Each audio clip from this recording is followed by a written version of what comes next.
tarde, sejam bem-vindos mais uma vez ao Lucas Podcast. Saibas que a nossa responsabilidade é trazer até a você informação e educação. E não esqueças que a nossa felicidade ou a tua felicidade é a nossa também.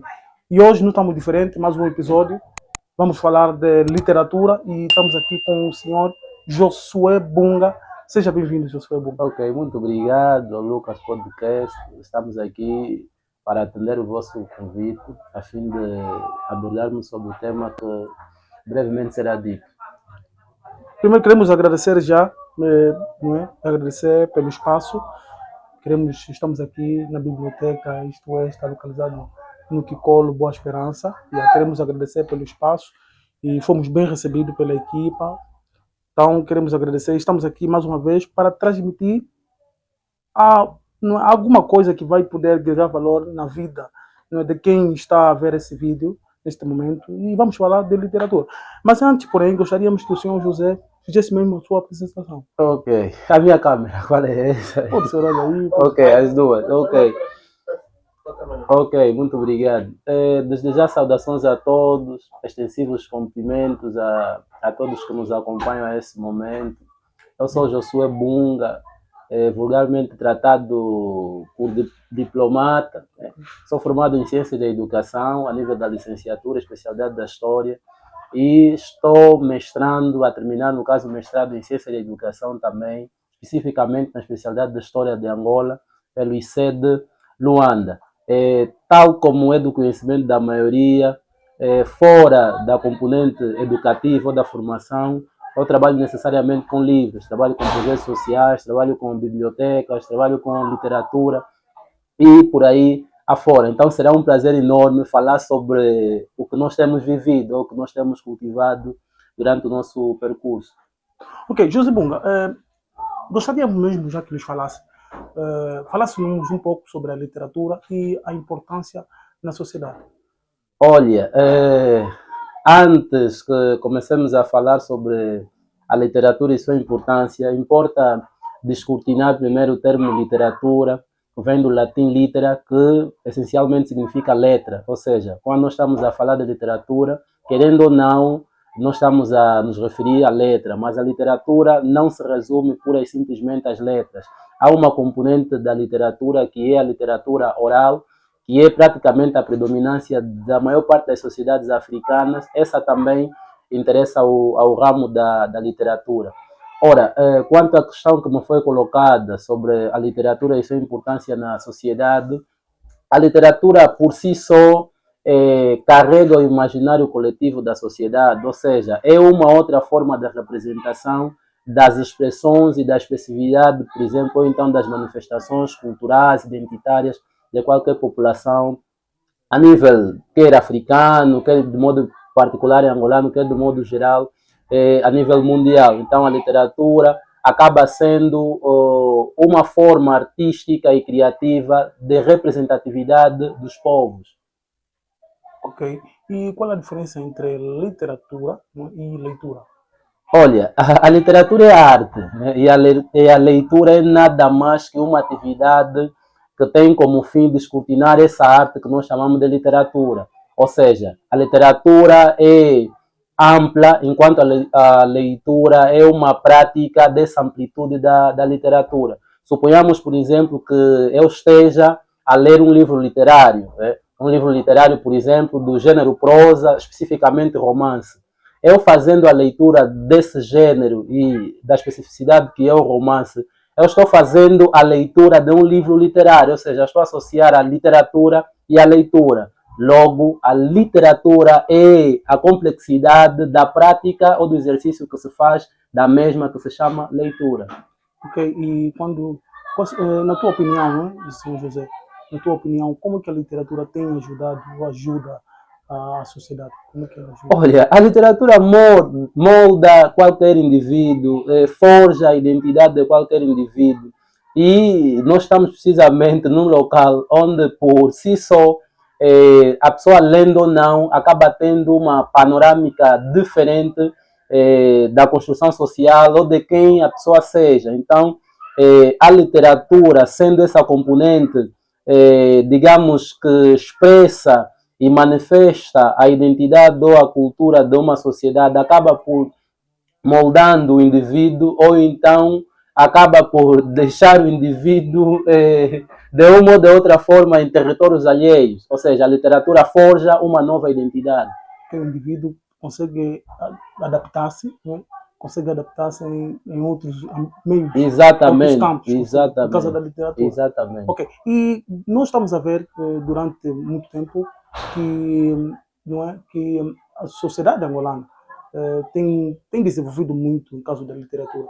O que o José, não é, tem a respeito a dizer acerca dessa situação? Não, o começo é por natureza o difícil, né? Mas nós estamos caminhando, né?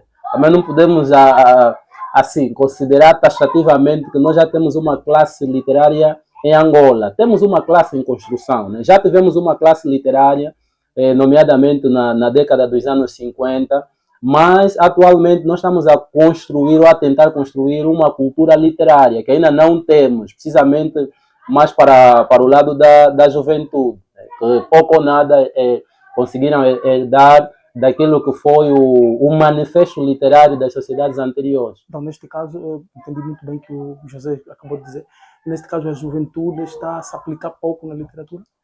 Não necessariamente. A aplicabilidade da juventude à literatura,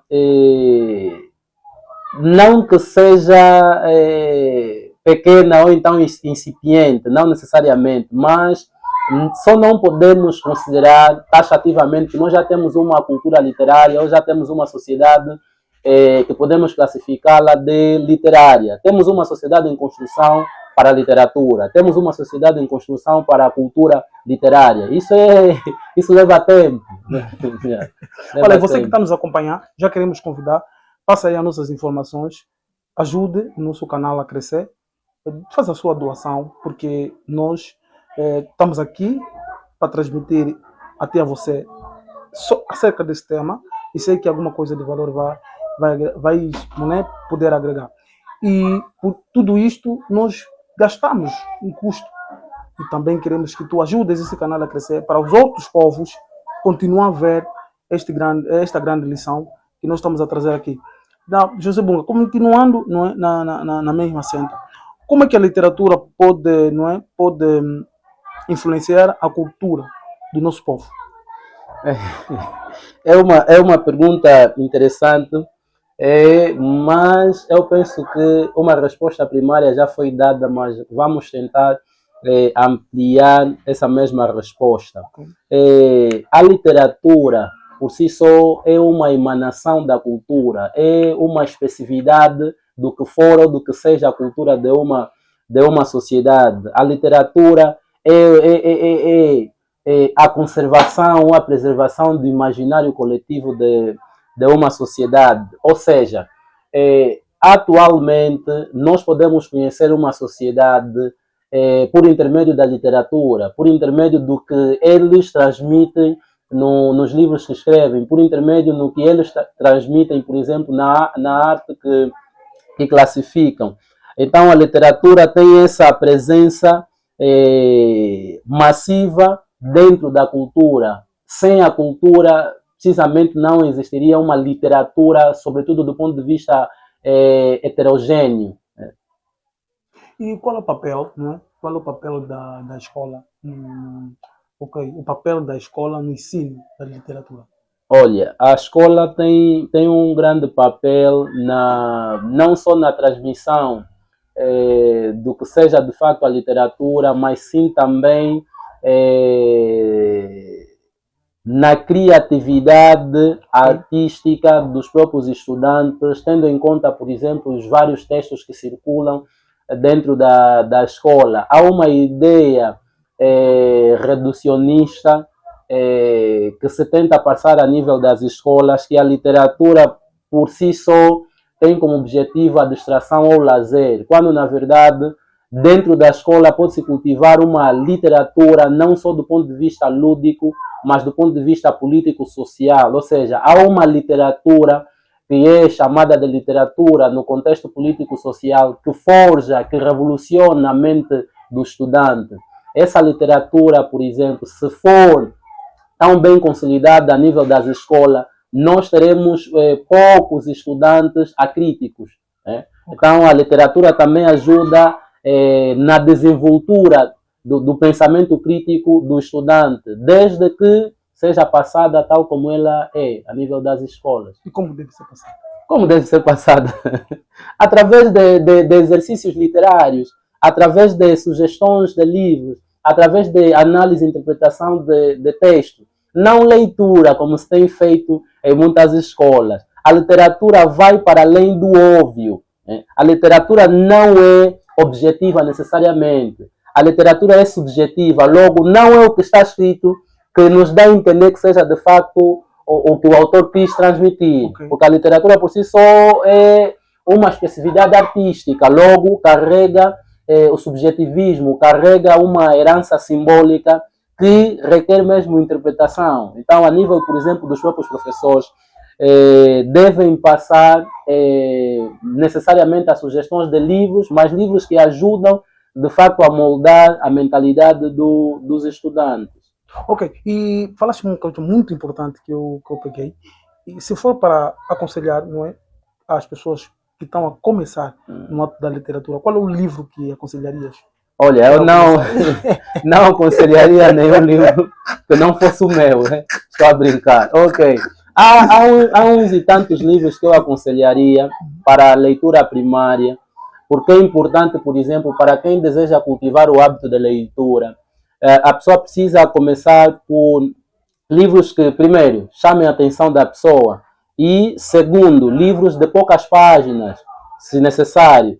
E fora de ser livro de poucas páginas, a pessoa não precisa passar o dia todo a ler. Né? Então, eu sugeria, por exemplo, o livro As Aventuras de Ngunga, né? De Pepetela. É um livro, por exemplo, infanto-juvenil, que pode ser lido de forma, por exemplo, sarcástica, de forma satírica, por exemplo, onde a pessoa consegue se sentir envolvido dentro da leitura. Esse também é o papel, por exemplo, da leitura e acaba sendo da literatura, é envolver o leitor no texto, por exemplo, do autor. Então, há uns e tantos livros, cito As Aventuras de Ngunga, por exemplo, ter sido o primeiro livro infanto-juvenil, ou um dos primeiros no caso, porque o primeiro foi A Caixa de Manuel Rui Monteiro, e o segundo, por exemplo, infanto-juvenil foi o de Pepetela. Então, eu sugeria esse. Mas sugeria de outros autores, mas que, ao meu ver, seria a minha sugestão, seria praticamente uma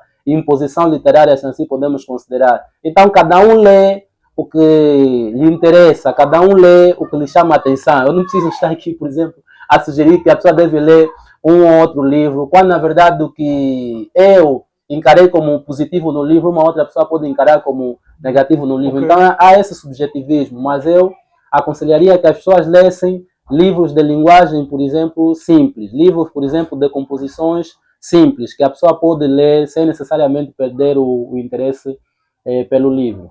Ok, vimos que hoje também a rede social está muito impactante na vida da sociedade. Quer dizer, tem mais, podemos dizer, os procentos da juventude estando na rede social é mais do que aqueles que estão com livros físicos. Existimos que há muitos livros, não é, já digitais. Se assim está certo. E queremos que, não é, uma vez que estamos a falar de literatura, o que o Josué, não é, tem a dizer acerca dessa situação? Se isto pode diminuir para aquelas pessoas que estão a começar a se encaixar mais nos livros físicos, ok, não se encaixando nos livros físicos, mas estão se encaixando nos livros eletrônicos. Não, os livros eletrônicos têm a sua parte positiva, ou tem, por exemplo, o seu lado bom. Não é de todo errado que a pessoa, por exemplo, permaneça leitor assíduo de livros digitais ou em PDF. Né? É apenas uma outra componente que, associada aos livros físicos, pode levar o interesse da pessoa ao ler. Eu, por acaso, eu gosto de livros digitais, gosto de livros físicos, mas eu sou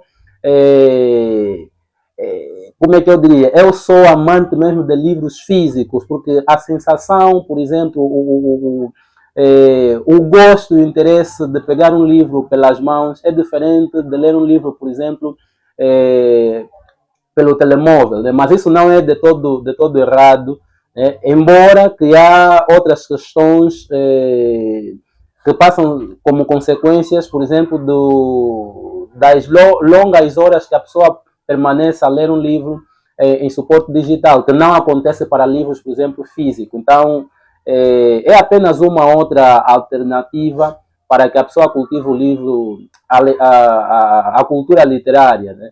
Mas eu aconselho sempre os livros físicos. Não tem, os livros físicos, por exemplo, não tem nenhuma consequência, a meu ver. Mas os livros, por exemplo, digitais ou em PDF, carregam consigo inúmeras consequências, sobretudo visuais. Ok.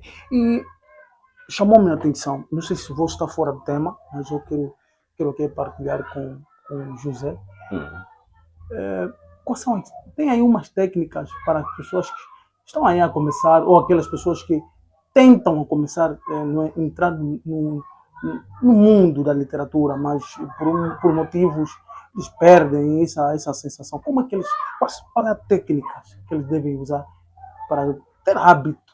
Né?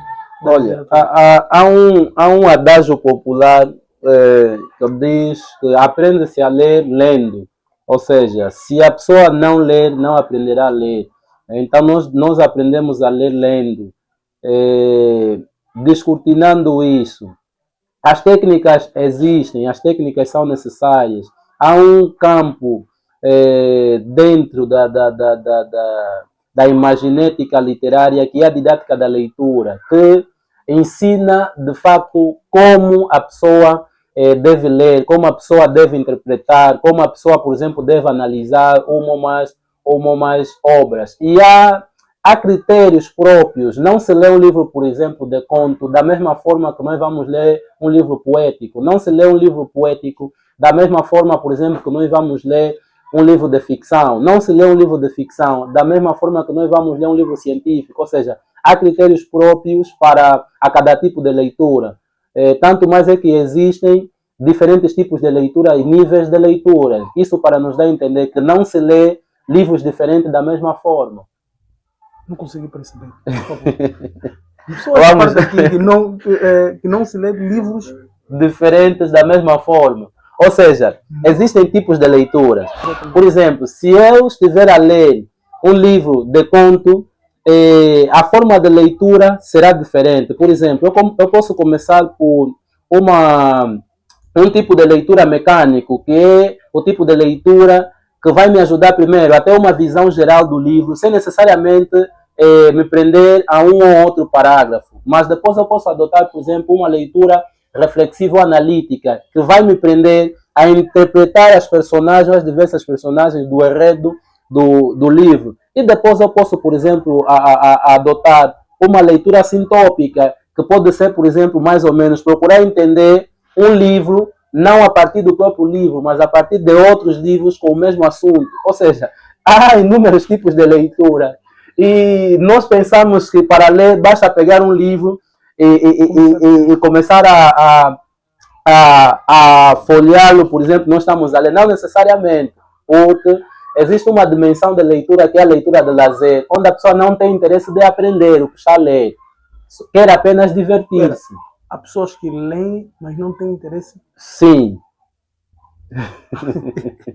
Existe leitura de lazer, existe leitura, por exemplo, de diversão. Lendo sem necessidade de aprender alguma coisa. E há leituras que também têm essa necessidade. Exatamente. A leitura analítica, a leitura reflexiva, a leitura utópica, não diria, a leitura sintópica, no caso, a leitura silenciosa, são tipos de leitura que, mais do que prender o leitor ao livro, ele tem a necessidade de entender o que leu. É obrigatório. Tanto mais é que não se admite que uma pessoa, por exemplo, quando termina de ler um livro, não consegue sequer fazer o resumo do livro. A pessoa não leu. A pessoa passou as páginas do livro. Porque quem termina de ler um livro... Exatamente. A questão não é o tempo, a questão é a qualidade. Eu posso, por exemplo, entender a leitura de um livro em pouco tempo, e você pode sequer levar mais tempo e não entender o livro que você leu. Então o problema não está no tempo, o problema está na qualidade do uso do tempo da leitura. E por regra geral, por exemplo, a pessoa não pode ficar mais de 3, 4 horas a ler o mesmo livro. Não. Porque depois de uma hora, a capacidade, por exemplo, de aquisição de conhecimento torna-se já defraudada, porque a mente já não recebe o que nós estamos a tentar inculcar na mente. Por isso é que uma das técnicas, por exemplo, de leitura é, sempre que nós estivermos a ler, nós devemos estabelecer intervalos de leitura. E esse intervalo não deve ser superior à hora de leitura. Por exemplo, se eu estiver a ler um livro, estabeleci 1 hora, o intervalo não pode ser acima de 1 hora. E atenção, o intervalo que eu vou fazer depois da leitura não é para ir assistir, não é para, por exemplo, pegar no telemóvel, é para tentar refletir em torno do que foi lido. Não faz entender. Estou fechado num quarto, estou a ler, então fiz, por exemplo, 1 hora ou 30 minutos a ler. E vou tentar parar e entender o que eu li. Exatamente, fazendo-se questões. Naquilo que eu encontrei. Exatamente. Mas há um tempo exato que as pessoas devem fazer. Eu quero mais para o iniciante. Há um tempo exato para os iniciantes. Isso vai depender do tipo de livro, vai depender do tipo de leitura que o iniciante adotou. A princípio, é que o iniciante é mesmo iniciante, ele não saberá diferenciar que tipo de leitura que está a usar ao ler um determinado livro. Logo, o iniciante, por exemplo, ele pode ler por dia 5 páginas, 10 páginas, depois questionar-se em torno dessas 10 páginas. Há uma dimensão do entendimento da leitura, que Aristóteles chama de peripatética, que é depois da pessoa terminar de ler, caminhar ou pelo quintal ou pela rua, mas não para distrair-se, mas sim para conversar consigo mesmo sobre o que leu.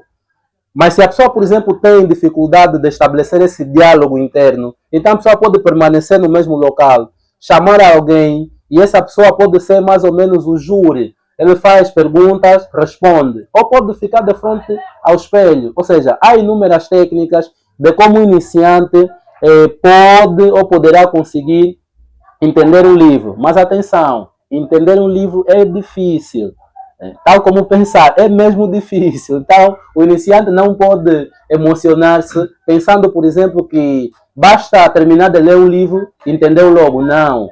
Há uma outra parte depois da leitura que é o resumo.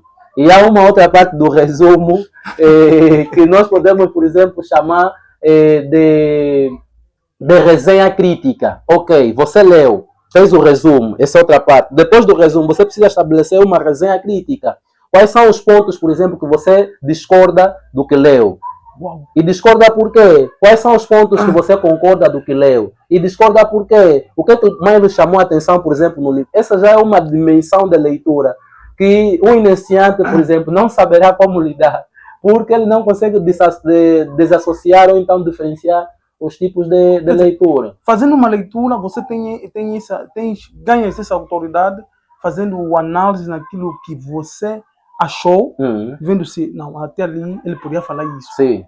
Por que ele tinha que falar isso? Porque, quer dizer, é um campo vasto que a pessoa, se não tiver um conhecimento, né, ele pode fazer coisas que podem prejudicar a sua... Quando, por exemplo, a pessoa lê um livro e não consegue manter uma conversa com o autor do livro, essa pessoa não leu. Só brincou com o livro. Porque a conversa, a leitura é nada mais que uma conversa entre o leitor e o autor. Se você não consegue estabelecer o diálogo com o livro do autor que você está a ler, você não está a ler. Mas agora, como é que a pessoa vai fazer vai conversar com alguém que simplesmente a ideia só está no livro? Sim, é possível fazer isso. Sim, também, gostaria que os telespectadores gostariam também de ouvir um pouco. Não, mas eu não posso revelar todas as técnicas aqui. Essas técnicas, olha, sem publicidade, fazem parte da formação de residência de mediadores, que é importante. Então, é uma formação que a nível, por exemplo, do nosso país não é totalmente consolidada, mas nós obtivemos, por exemplo, essa informação ou essa formação por intermédio de vários estudiosos brasileiros. Ou seja, não posso vender todo o peixe aqui, né? Mas já que me questionaram, como é que eu posso manter esse diálogo, esse contato com o autor? Vai depender do interesse primeiro. Você precisa se interessar pelo livro. Agora vamos fazer uma pergunta. Você está interessado? Se está interessado, nós vamos continuar. E vamos deixar aqui a rede social do senhor Josué. Ele vai, para tu que estás a ouvir, entrar em contato com ele para te ver todas essas técnicas do princípio até ao topo. Aproveita para deixar mesmo a sua tela. Olha, as minhas redes sociais, Diplomata Diplo, é a minha conta oficial do Facebook. Josué Bunga é uma outra minha conta do Facebook, mas a diferença é que Diplomata Diplo é uma conta, podemos dizer, mais para a componente literária, é mais uma conta, digamos, social, e o Josué é uma conta menos interativa, né? Mas são as duas minhas contas que eu uso. E as pessoas podem acessar de forma fácil, né? Basta pesquisar, ou então podem também acessar ou contactar-nos por intermédio da página do nosso projeto, que é o projeto Lerticolo. E o José Bunga também tem aqui alguns cursos, né? Sim. Nós temos essa outra componente, né? Nós aqui ministramos cursos ligados à didática da leitura, cursos ligados à mediação literária. A mediação literária é que nos ajuda, por exemplo, a entender, a analisar, interpretar e a descortinar, por exemplo, um livro. E a didática da leitura é que nos traz as técnicas de como fazer essa descortinação. Fora dessas formações, nós temos outras, né, mais voltadas para a classe adulta, que é a alfabetização para os adultos. São essas formações, e também a contação de história para os menores. Nós ensinamos aqui às crianças como aprender, contar uma história, como, por exemplo, entender uma história de um livro e como retirar a história do livro para a dimensão artística, por exemplo, representação cênica, a nível, por exemplo, do teatro, a nível, por exemplo, de um poema, a nível de uma poesia. Então, nós temos feito tudo isso aqui. Josué, nós agradecemos pelo tempo e sei que alguma pessoa levou algo especial, não é, neste episódio. Queremos assim dizer que ficamos aqui. Foi mais assim um episódio do Lucas Podcast com Josué Bunga. Então, estamos ligados. Você que ainda não nos acompanha, busca-nos no YouTube, no TikTok, em todas as redes sociais, Lucas Podcast, nós estamos juntos. Veja aí as nossas redes sociais, também marca, faça a sua agendação, ou faça o seu agendamento aqui no Lucas Podcast, para vir falar do teu negócio, vem falar do teu projeto. Nós estamos aqui para você. Estamos juntos. Um abraço.